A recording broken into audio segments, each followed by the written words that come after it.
Într-unul din cazuri, o femeie și-a scăpat copilul. Mai sunt oameni care se aruncă în cascade, unii se mai accidentează, alții se mai neacă, alții mai mor. Eu am auzit români care se duc la pescuit și dau la pești de la mort. A intrat ursul în grădină, i-a luat mătura și a început să pugărească. Deci acest tun se numește tunul de la ora 9. Face un zgomot așa de tare că se aude până în Bărnăbi. Puterea zgomotului este vreo 120 de decibeli. Se vede extraordinar de aici. Și lumina e bună, acum mai puțin, în engleză zic ăștia outcast. O lumină așa, fără soare puternic. Flori peste tot, foarte mulți turiști, foarte multe persoane din China. Și localnicii foarte activi. Activi, exact. În sensul de... Biciclete. Fac foarte multă mișcare, nu sunt obeji ca prin America. Uite, poți să vezi acolo trăsura care fac tururi cam de o oră în jurul parcului. Imaginează-ți că noi am trecut pe aici pe lângă Canada Place, de unde se ia, sau poate vară mâine. Vedeți vaporul ăla? Acolo Da. portul de cruz la Alaska. Croaziere, Da. Deci downtown-ul este atât de mare, da? Uite la mărimea parcului ăsta, are 1000 de acri sau 400 de hectare, că mi-ai spus tu că e foarte mult 400 de hectare. Practic, tu închiriezi o bicicletă de aici, de pe aici, de pe undeva, începi să mergi în jurul parcului și ai făcut 8, 5, 9, 10 km. Priviți ce frumusețe! Aceste structuri sculptate în lemn se numesc totem stâlpi, totem poles. Dar asta în particular este cea mai nouă adiție în parc și a fost adăugată în 2011. Fiecare stâlp are o poveste. Exact, Povestea depinde, e discutabilă. Poveștile sunt fabuloase, mă înțelegi? Adică... Da, sunt sau nu adevărate, exact. nu avem de Toate să știu. sunt Da, nici măcar atâta, că nu e nimic. Cum adică avea ăla cutia care ținea soarele, stelele și cu... Păi da, asta prin Biblie am văzut, când God a făcut planeta în 6 zile. Mă înțelegi ce spun? Da. No.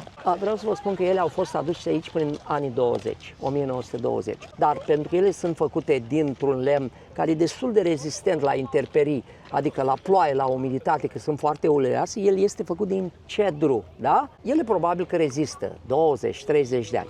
Tot ce vedeți voi azi aici este replicat după originale și am înțeles că au fost aduse aici prin anii 90, făcute de diferiți artiști care trebuie să fie de prima națiune, deci trebuie să fii indian. Știți ce nu ne-ați spus? Poate oamenii vor să știe cu ce vă ocupați aici. Eu mă ocup de 10 ani, anul ăsta fac 10 ani de când organizez numai tururi pentru turiști străini. Bine, și localnici, dar nu avem așa o masă de turiști localnici, că ei n-au nevoie de ghizi turistici. Deci, în general, clientela mea este din Statele Unite și foarte puțin din Europa și ofer tururi private doar. Deci nu iau, să spunem, oameni de la hotel din diferite grupuri. Deci eu sunt angajat pentru un singur grup, că sunt prieteni sau că sunt familii, deci pot să spun că organizez doar tururi private. Doar aici pentru Vancouver sau? Pentru Vancouver, la 2 ore de mers de aici într-o stațiune de schi, care a fost foarte renumită în timpul Olimpiadei de iarnă în 2010, se cheamă Whistler, și în afara Vancouverului, pe o insulă, care coincidența numelui este tot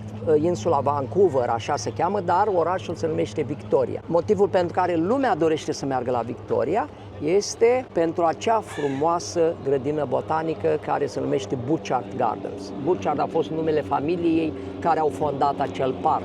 Aveți un site, ceva, poate sunt persoane interesate, o să las și linkul în descriere unde poate să vă contacteze. Avem un site care este de când am început afacerea din 2015, BC Grand Tours, BC de la British Columbia, Grand care înseamnă faimos, mare, și Tours, cuvântul de tururi la plural. BC Grand Tours. O să vă las linkul în descriere, intrați acolo, dacă veniți pe aici, contactați-l cu încredere, pentru că pe noi ne-a fascinat cu toate poveștile pe care ni le-a spus până acum. Pot să spun că am avut o singură dată un grup din București de vreo 11 oameni. Mergeți des în România? Merg aproape în fiecare an. Asta este bine.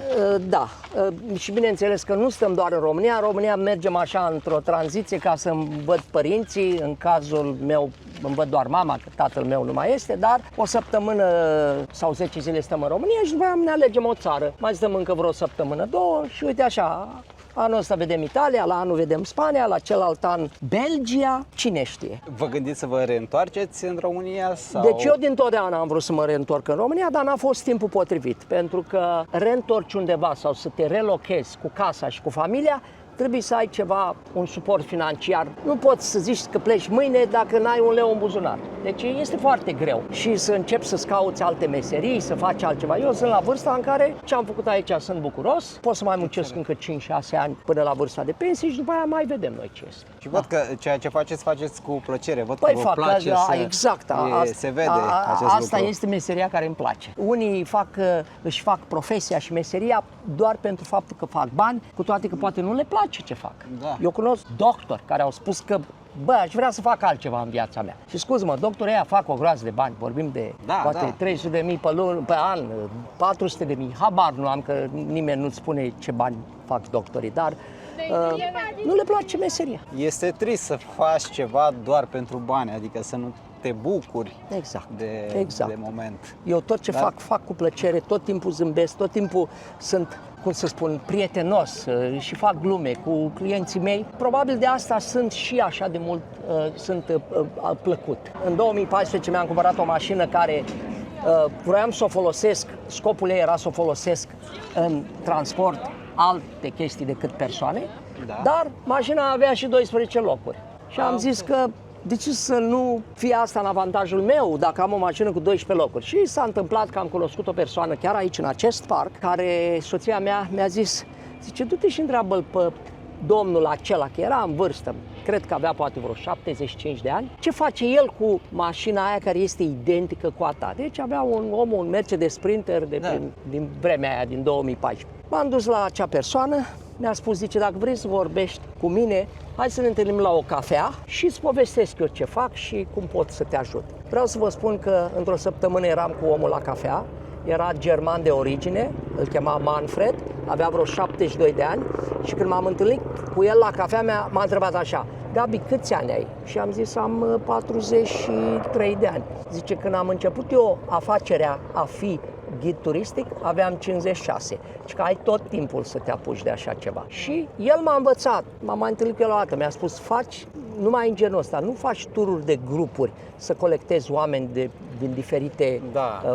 faci numai privat, iei o familie și stai cu aia. Și uite, asta fac de 10 ani. Aceste avioane, hidroavioane, că ele aterizează pe apă, fac curse regulate la Victoria, la Whistler, că e un lac acolo și poate să aterizeze. Fac tururi de panoramice de oraș, 20 de minute, în aer, costă $160. Prețul crește în fiecare an cu câte $10. Eu când am făcut prima dată turul acesta, că am vrut eu să văd cum este, cred că am plătit $125. Azi e vreo 165. Deci acest tun se numește tunul de la ora 9. Nu-i 9, dar la ora 9 de seară o să o să arunce un blanc de ăsta, ca să zice așa, un cartuș orb, da? Face un zgomot așa de tare că se aude până în Burnaby, deci care e orașul de acolo. Și în fiecare seară la ora 9. În fiecare seară la ora 9 și știi că e ora 9. Scrie și aici. Scrie? Zilnic la ora 9 seara. Din câte am citit, puterea zgomotului este vreo 120 de decibeli, ceea ce nu-i recomandat să stai fii lângă, foarte puternic zgomotul. Pe țărmul celălalt, se cheamă North Vancouver, e un alt oraș. Partea de nord a orașului. E și, de fapt, și alt oraș. Dăginala nu mai face parte din Vancouver. Are primarul lui, are tot felul de legi locale. Am înțeles, e ca și cum ai auzit de orașul Pantelimon? Nu. Păi da, deci Pantelimon e un oraș, are primărie, la fel și ăla. Deci, acolo e North Van, celălalt este Burnaby, unde stați voi stați în Burnaby, îl vezi, da? Dar uite aici, frumos. Deci ăla e Brentwood area. E o altă secție a orașului Burnaby. Dar ce e în spate acolo, cu toate blocurile alea mari, deci acolo stați voi, acolo e Metro Town. Acolo, da. Voiam să vă întreb, dacă tot spuneți că mergeți frecvent în România, vi se pare că lucrurile la noi în țară merg în direcția potrivită? Merg bine? Deci eu în fiecare an văd mai bine și mai bine. Mai văd niște drumuri noi, mai văd niște clădiri noi. Oamenii sunt din ce în ce mai prietenoși, mă refer la generația tânără, care au aceste skill-uri de customer service, ca să spun. Deci, oameni care zâmbesc, care știu să te trateze bine când intri într-un magazin sau când te duci la un restaurant, contrar celor care sunt de vârsta mea, cu mentalitatea veche. Că lumea tot timpul se plânge când se duc în România, nu-i tratează cu respect, nu au zâmbetul pe aud față. foarte Băi, des știi aceste- ceva, eu nu am avut probleme de astea. Încerc să discut despre asta cu aproape toate persoanele cu care mă întâlnesc, cu cele care trăiesc în afară, pentru că sunt curios cum văd ei România. Pentru că la noi majoritatea, sau nu știu dacă majoritatea, cei mai vocali pe internet văd totul gri, negru, da. Exact. Noi nu vedem așa, pentru că noi știm ce viață trăim aici, suntem printre străini, iar noi când ne ducem acasă, că pentru mine e ca acasă, vedem așa, bunătatea aia, sau cum să spun, altfel, deci simți că trăiești cu oamenii de unde te-ai născut. Aici e acel zâmbet fals în momentul când ți-ai deschis gura și dacă ai un accent, care normal îl am, pentru că eu când am venit aici aveam 34 de ani, tu nu-ți pierzi accentul niciodată. Rămâi cu acel accent, că e rusesc, că e nu știu cum. În momentul când te-a văzut că ești din altă parte, nu mai discută la fel ca cu un canadian născut aici. Ok, Nu, pe mai, bune nu asta. mai discută de la egal la egal. Da. De fiecare dată când mă duc la un restaurant, dar absolut de fiecare dată, pe mine mă întreabă de unde suntem. Dar ce tot mă întreb, frate, pentru că ai văzut că am un accent. Deci dacă eu eram canadian, probabil că mă întreba ce faceți după asta, nu te întreabă de unde ești. Și atunci eu încep să-i mint și să iau la mișto. Arată foarte frumos zona. Cum a spus că se numește? Că nu am Aici se cheamă West End. Uitați-vă la clădirile acestea, tot parcul ăsta care se numește Barclay Manor, toate aceste case care sunt arhitectură victoriană, pentru că au fost în era victoriană, adică înainte de 1900, vorbim de 1895, uitați-vă, case de 130 de ani.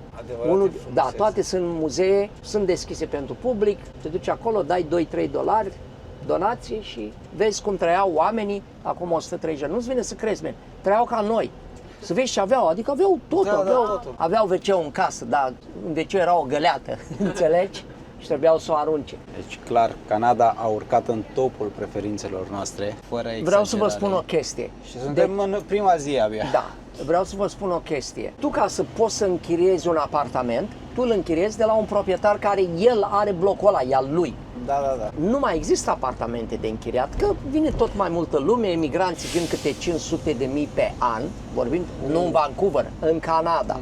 Și 100.000 vin la Vancouver, 100.000 la Toronto. Ce vreau să spun este că orașul, City, au văzut că poți să faci business și din închirierea apartamentelor. Da. Deci angajează dezvoltatori, ei, încă tu poți să găsești pământ care este owned by the crown, adică de coroană. Da. Și atunci ei ce fac? Au bucata asta de pământ, angajează pe cineva și dezvoltatorul, uite, face un bloc cu 20 de etaje, care toate vor fi de închiriat.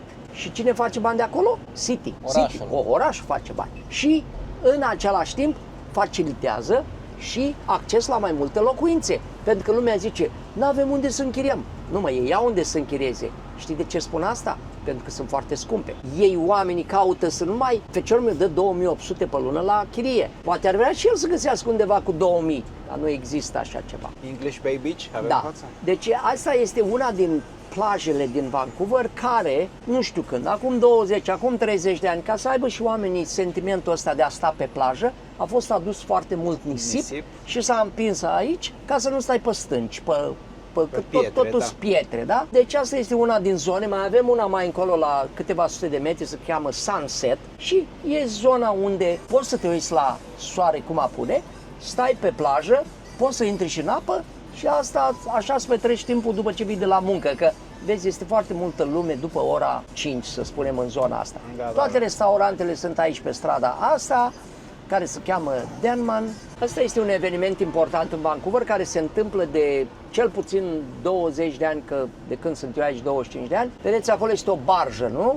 Care se cheamă Honda. Deci ei sunt sponsorii evenimentului care se cheamă Celebration of Lights. Artificii, festival de artificii. Este un eveniment care se derulează pentru 3 zile, dar nu 3 zile consecutive. Într-o sâmbătă, într-o miercuri și din nou sâmbătă și în general participă diferite țări. Anul trecut, cred că a fost Norvegia, Filipine și Mexico, de exemplu. În alți ani a fost Canada, cu China, cu Statele Unite. În fiecare an țară. Este primul an, anul ăsta, când participă doar provincii din Canada. Cel mai mic punct verde de pe hartă. Este un parc. Deci toate astea sunt parcuri. Vorbim de sute de parcuri doar în Vancouver. Am înțeles că sunt vreo 150. Ăsta este singurul magazin de produse de patiserie românești. Are și Chiurtoș. Are Curtoș școala, dar el este ungur, Loții. Da, e din Târgu Mureș de pe undeva. El a cumpărat această afacere de la o altă româncă, care românca de, am uitat cum o chema, că a plecat acum vreo 10 ani, s-a dus cu soțul în România și au acum 2 cofetării în Oradea. Uite, asta este încă o grădină comunală de verzături, de legume. Te duci la primărie și zici, bă, vreau și eu să închiriez un spațiu de... Da. Și ei ți-o dă ție și tu faci ce vrei. Uite, unii fac flori, alții își pun salată. Nu știam că există chestia. Există peste tot. Problema este, asta e temporară, chestia asta. Ce o să se întâmple aici în următorul an, 2, 3? Nu scrie în or. Se va ridica un bloc de locuințe. Da. Că trebuie, adică orașul ajunge la atâta, cum se spune, densitate de nu mai poate face față. Din păcate, dispar spațiile verzi. Da. Unde am ajuns acum? Suntem într-un parc public, este proprietatea statului, a orașului North Vancouver, se cheamă Intrare Lynn. liberă, da. Intrare liberă în Lynn Canyon Park. Principala atracție aici este un pod suspendat, care are o lungime doar de 70 de metri, dar canionul peste care trece podul are o înălțime sau o adâncime de încă 70 de metri. Deci este foarte adânc. Sunt câteva cascade pe aici, mai sunt oameni care se aruncă în cascade, unii de pe pod? Nu de pe pod, de pe o stâncă.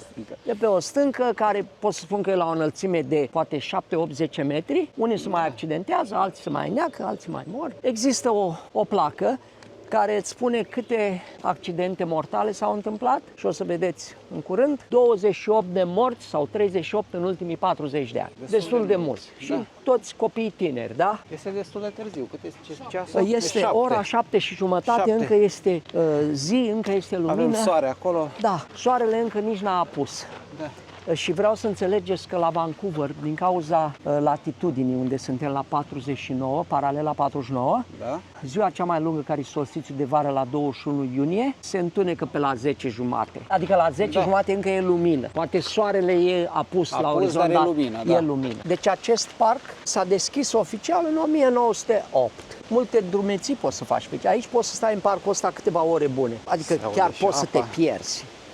Nu, vorbesc serios. Dacă nu stai pe cărarea care este marcată pe copaci, da, pe traseu, te pierzi. Vedeți ce frumos se Ce spuneți de asta? Da, trebuie atenție, este abrupt. Iar acolo jos avem cascada. Într-o zi călduroasă puteți să vedeți tineri care se aruncă de pe acea stâncă, nu în cap, dar în picioare, se aruncă în apă. Cu siguranță n-am măsurat, dar destul de înalt. aici sunt 70 de metri în adâncime. Lumea își face poze, noi mergem mai departe, foarte, foarte frumos. Este paradis. Da. Deci, fără exagerare. Știți, când mergem și cumpărăm copaci de Crăciun, sunt tot felul de copaci de pin, da? Aici avem așa varietate în general de cam de 3 tipuri diferite de pin. Deci ăsta, de exemplu, și cu scoarța asta foarte groasă, agresivă, se numește Douglas. Și sunt trasee făcute pădure pentru turiști. În general, cred că urșii încearcă să evite contactul cu oamenii și el nu o să vină către tine. Plus că... Mă gândesc că aici oamenii sau turiștii sunt tot timpul. Nu hrănesc animalele, nu. Aici este o hartă, ce poți să faci. Noi suntem undeva pe aici, în zona asta, îți trebuie o zi întreagă. Da, eu am fost aici odată într-o drumeție și am pierdut 3 ore și nici nu mai știam să mă întorc înapoi. Am ieșit de pe traseu și ne-am cam pierdut. Și copilul meu avea 10 ani. În toată zona de nord sunt animale sălbatice. Nu sunt în Vancouver pentru că trebuie să înnoate. Trebuie să treacă peste o apă și apa e foarte mare, adică are vreo 50 de kilometri. Deci aici este foarte ușor să te întâlnești cu ursul, cu un coiot sau cu un lup. Da, de ăștia nu ne frică. Și poate și o căprioară. Nu avem reni, nu avem melani, nu există aici așa ceva. Trebuie să mergi mult la nord, să mergi 1000 de kilometri. Eu când vin aici cu clienții mei, cu turiștii, îi las pe ei să se ducă în altă zonă care e foarte dreaptă și e accesibilă pentru oameni în vârstă, iar eu fac acest traseu în fugă și îl fac în 11 minute. care el normal îți ia cam 25. Am Deci înțeles. fac asta ca un fel de exercițiu de mișcare, rutină. da. Dacă Ceea ce eu- e foarte bine și recomandat. Și pot spun că îl fac de 2 ori pe săptămână. Numai că trebuie să fii atent să nu Da, calci că sunt greșit. pietre și Asta sunt, e. Ți-ai normal. scântit o gleznă, Da, nu ești bun de muncă vreo săptămână. Deci mirosul ăsta care îl simțiți acum este numai de la cider. Stai că vă arăt eu acum.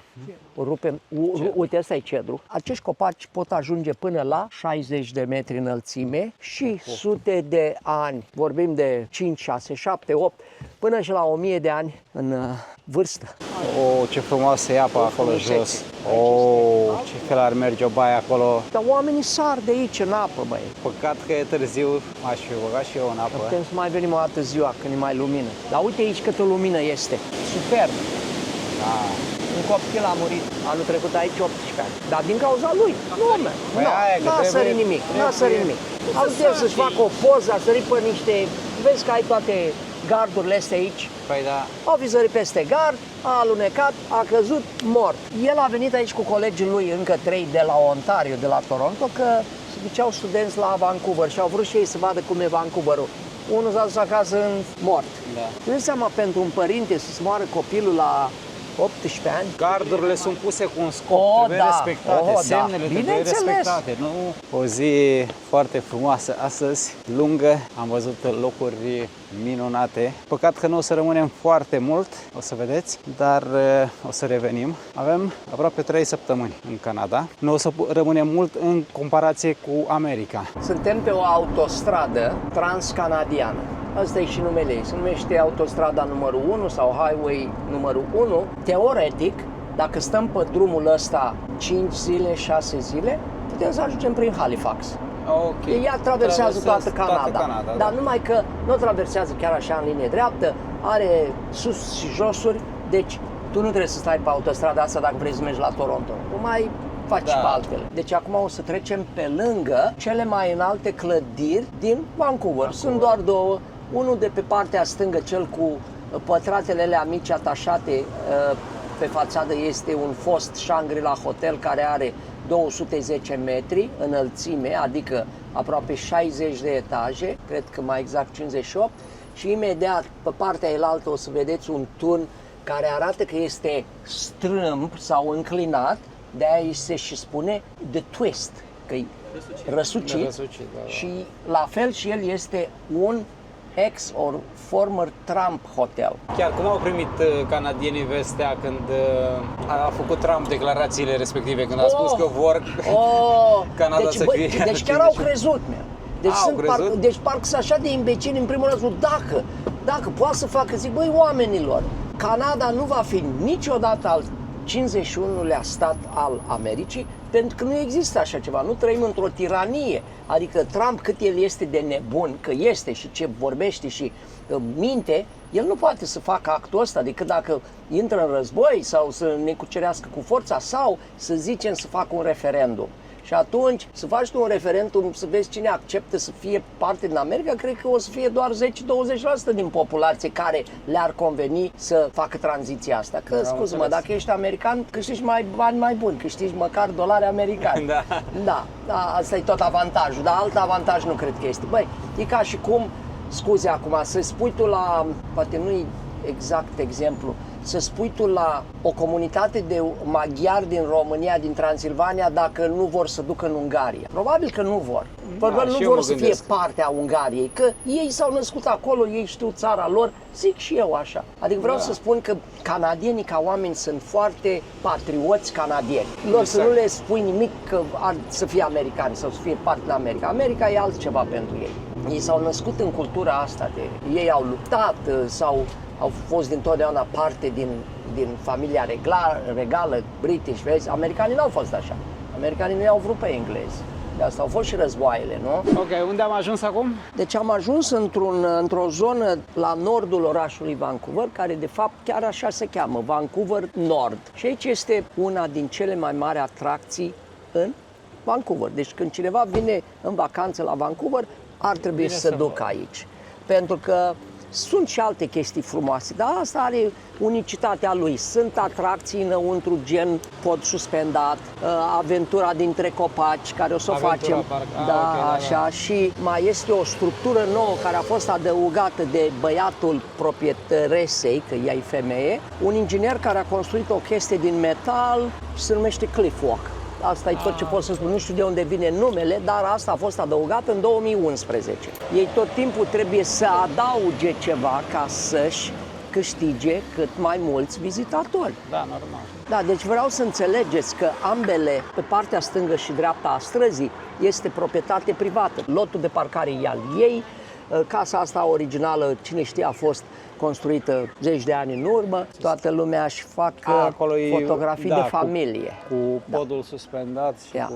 Cine a preluat acest parc peste 30-40 de ani de diferiți proprietari care au avut acest? Deci au fost unii mai importanți, unii mai puțin importanți, cel puțin cel din anii 45 care a cumpărat de la cel din urmă, de la Mac. Ăla n-a făcut nimic pentru o perioadă de 5-6 ani, n-a făcut nicio mentenanță, nicio întreținere, nicio îmbunătățire. Până în 1956, când a să vă arăt o persoană pe numele Ray Mitchell, a cumpărat acest parc de la Henry Abonneau, l-a operat pentru, ca să spun, vreo 30 de ani și în 1984, când fata lui a devenit și ea mai adultă, ca să spun, în anii 40 a ei, că ea acolo este în fotografia aia, o vezi, ea probabil avea 18 ani, habar nu am. Ea a cumpărat afacerea, chipurile așa spune că a cumpărat afacerea de la tatăl ei și ea de atunci, din 1980 și ceva, este proprietara acestui parc, care aducea, înainte de COVID, cam 1 milion de vizitatori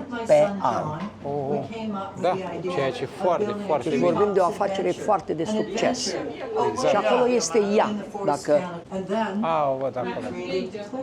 El oficial, oamenii foloseau acest parc ca atracție turistică din 1910-12.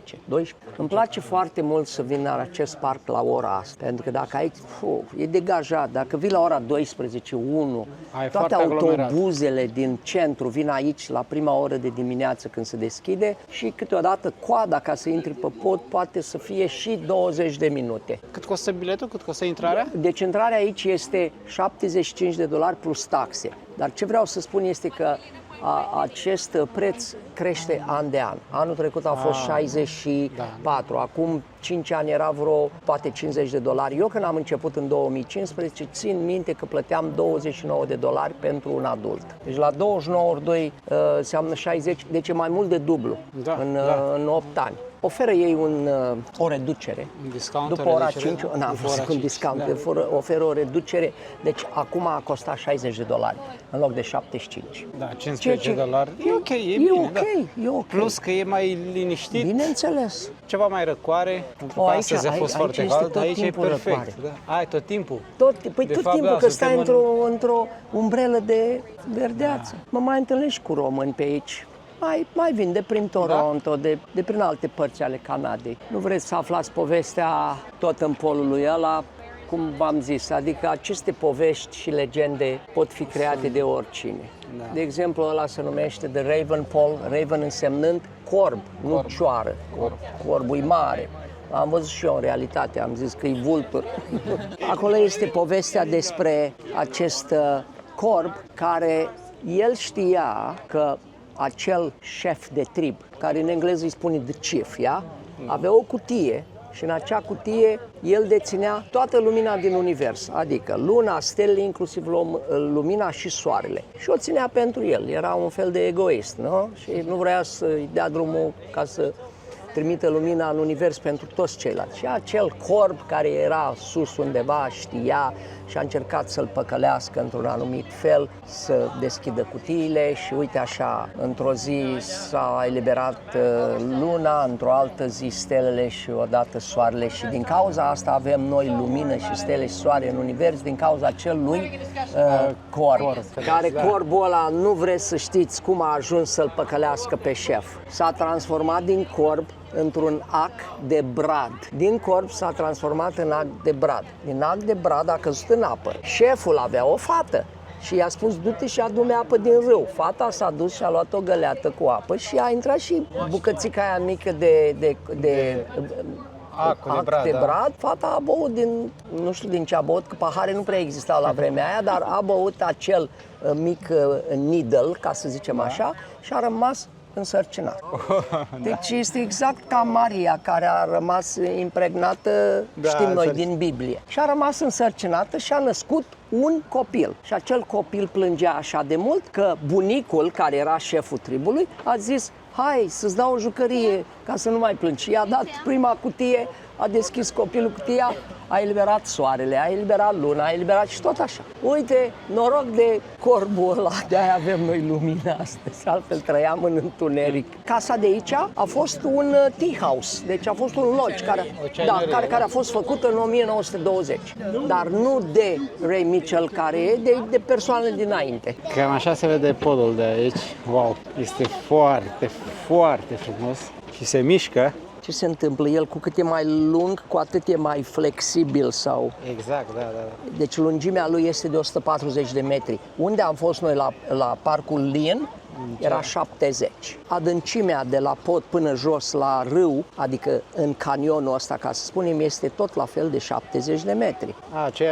Aceeași adâncime, da. 70, până acolo jos. Din partea asta poți să vezi Cliff Walk-ul. Uite ce frumos e. Se mișcă continuu. Ce înseamnă să ai un parc privat? E plin de securitate și oameni care urmăresc activitățile față de unul organizat sau întreținut de oraș. Țineți minte, când am fost la Lin, au fost 38 sau 28 de cazuri de morți, oameni care au căzut de pe cliff, sau nu neapărat că s-au aruncat de pe pod. Aici n-au fost decât 2 incidente. Într-unul din cazuri, o femeie și-a scăpat copilul, la mișto, copilul avea Down syndrome, ai înțeles? Și bineînțeles, eu cred că a făcut... Ce? Aproape intens. Cum scapă copilul? Oricum. Da. Așa. Și în altă situație, a căzut unul de pe un cliff ca sărigardul. Deci tu nu poți să faci așa ceva. Deci asta vreau să spun. Deci 2 cazuri în 40 de ani. 30 de ani. Am înțeles. Toată lumea merge strâmb, toată lumea se ține de ceva. Ok, acum o să trecem la aventura a doua, care se cheamă Treetop Adventure. Tradul pe românește. Aventura dintre copaci. Aventura Park. Așa avem în România, fix așa. Aventura Park? Aventura Park. Ok, vreau să vă explic cum lucrează sistemul, că asta este interesant, e chestii de inginerie. Veniți încoace să vă arăt. Deci aceste mici poduri suspendate între copaci sunt legate de niște structuri de metal, niște cercuri. Îți dai seama că acești copaci, ei cresc în grosime, puțin câte puțin. În fiecare an, da. În momentul în care copacul a crescut prea mult, ei trebuie să mute acea structură de metal. Trebuie să o mute câțiva metri sau jumătate de metru mai sus, ca să nu stranguleze copacul. Și ei spun, proprietarii parcului spun că probabil în 30-40 de ani toate aceste poduri vor fi cu 7-10 metri mai sus decât sunt acum, pentru că ei constant ridică structurile astea de metal. În România nu știu dacă le avem atât de înalte, dacă aceste structuri sunt atât de sus, dar sunt și la noi. Deci, am să încerc să vă arăt o porțiune a copacului, a trunchiului de copac, unde se vede clar că a fost acolo un inel și acum e mai sus. Și vezi cum arată, totul este de calitate, premium, aș putea spune. Am venit în Canada pentru a ne plimba prin copaci sau printre copaci. Trebuie să încercați asta. Cât de groși sunt. Deci acești copaci, fără exagerare, copacul de mărimea asta poate fi acum estimat la 4-500 de ani bătrân. Da. Comunitatea de români este mare aici? Cred că este peste 12.000 de români. Deci cam asta e comunitatea. Dar și cea mai multă parte de români o vezi la evenimente religioase, Paște și Crăciun. Și la biserica la care mergem noi, probabil că de Paști vin, dacă stau să-i număr pe toți, vreo 500 de români. Și sunt 3 biserici, deci 1500. Deci restul de 10.000, în primul rând, nu toți sunt creștini ortodoxi, pot fi baptiști, pot fi de adventiști, poate și mulți martorii lui Jehova.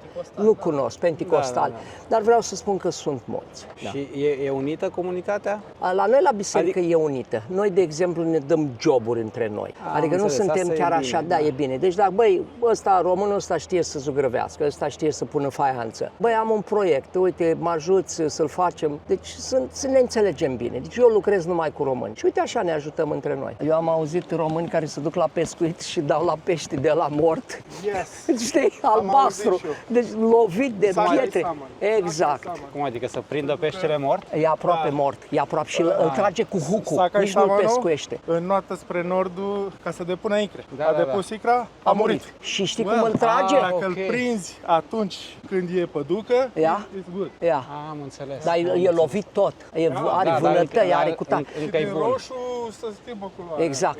Știi cum îl prinde? Cu harponul. Deci îl trage așa, deci se numește animal cruelty. Că tot vorbeam la început că sunt români pe aici și că ai întâlnit români, iată, am dat și noi peste români. Români localnici de pe Localnici, lângă. exact. Da. Dacă știi să amenajezi terenul, poți să faci bani din orice. Cum a rămas copacul acolo, deasupra stâncii. Foarte, foarte frumos. Mă. Cum au prins, da. Oh, da, de aici vorbim de milioane, Piatră. de milioane de dolari, adică nu-ți face Exact. nimeni ce e aici Exact. pe bani puțini. Pentru că toată această structură trebuie să fie sigură, Oh, trebuie da. să... Îți dai seama să facă E- un incident, să cadă lumea, să moară, E un dezastru. să închide parcul. Auzi, Da, nu mai face față. Nu e vorba doar de parc, e vorba că mor oameni. Da, exact. Cred că acesta o să fie un vlog mai relaxant, un vlog de duminică, de plimbare. Unul dintre cele mai frumoase parcuri pe care le-am vizitat până acum și am vizitat câteva în toți acești ani, dar acesta este de departe pe primul loc. Nu înțeleg de ce oamenii aruncă bani peste tot. Ca de obicei, toate aceste locuri au și magazine cu suveniruri, produse din piele, bijuterii, Capilano Lumber Company, ursuleți. V-am spus, repet, locul este foarte frumos. Dacă sunteți prin zonă, merită fără doar și poate. Suvenirurile și restul lucrurilor sunt pentru oamenii care sunt turiști în adevăratul sens al cuvântului. Noi călătorim din țară în țară, din oraș în oraș și nu putem să ne încărcăm cu prea multe lucruri. Am întâlnit tot felul de oameni în călătoriile mele bineînțeles, cu americani. Deci sunt oameni care colectează magneți, dar sunt alții care colectează căni de cafea, de Starbucks. Că Starbucks Vancouver, Starbucks New York, Starbucks, deci asta e o altă chestie de a colecta, plus haine. Deci tricou de la Capilano, tricou de la Vancouver și când le porți, că dacă tu călătorești de 10, exact. Chestia cu Starbucks, cănile de Starbucks, ele ocupă volum și spațiu. Trebuie, normal, să ai o vitrină numai pentru așa ceva. Noi avem imaginile, Exact. blogurile care rămân acolo și le vedem oricând, nu se pierd. Și magneți mai colecționează Andreea din când în când, doar că în momentul în care ajungem o dată pe an în țară, vă dați seama, se face un ghiozdan doar de magneți și nu e ok.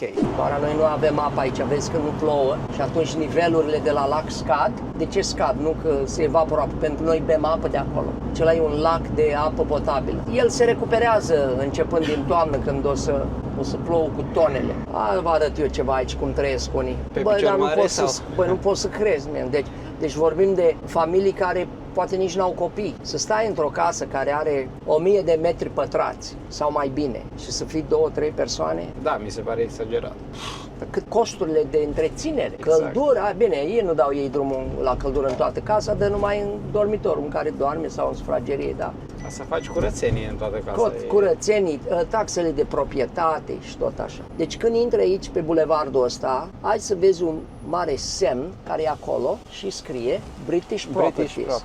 British Properties original a fost dezvoltat de familia Guinness, cei care fac berea irlandeză, da. Deci ei au făcut podul, ei au cumpărat 4000 de acre aici cu ideea de a dezvolta case și să populeze zona asta, pentru că ei practic aveau o casă aici. Acum, ce să spun, după 70-80 de ani, toate casele de aici sunt noi, nu mai sunt casele originale care s-au construit în anii 30 și 40. Multe dintre ele depășesc suma de 20 de milioane la vânzare, dar pot fi 30, pot fi 40. Deci avem case în Vancouver, în oraș, care sunt estimate la 80, 90, 100 de milioane de dolari. Clientul de astăzi, care tocmai a venit de la New York, mi-a zis că el a văzut acolo listat un condo într-un high-rise, da? Într-un Da. 250 de milioane. 250 de milioane un apartament. Apartament, nu Apartament, casă? nu casă, nu apartament într-un zgârie nord. Exagerat.